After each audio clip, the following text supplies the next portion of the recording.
Okay, so for constructions day 4, we're going to put shapes inside of circles. It's called inscribing them, and it means that all of their corners are going to touch the circle.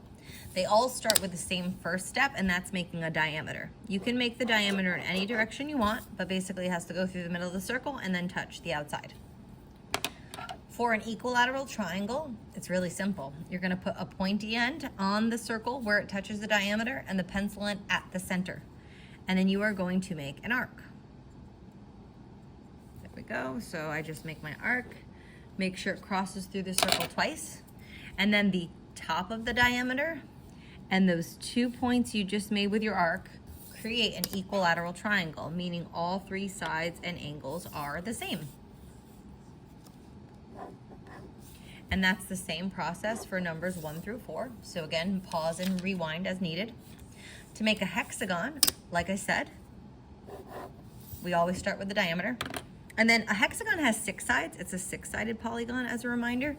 Triangle had 3, so actually to make this a 6-sided, you just double that, because right, 3 plus 3 is 6.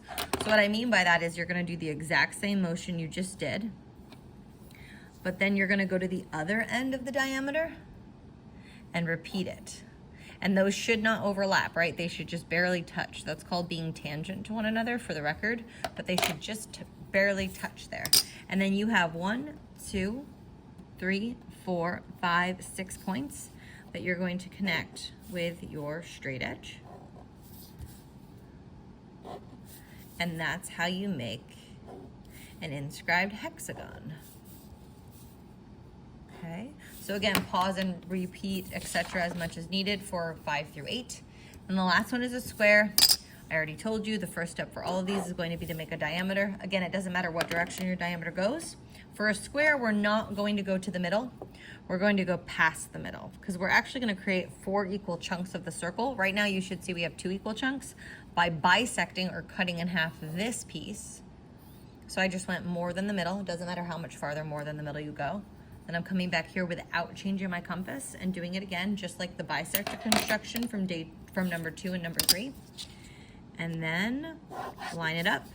Now here's the thing that people mess up. They want to connect it here. Remember, you have to go on the circle. So your 4 points are on the circle.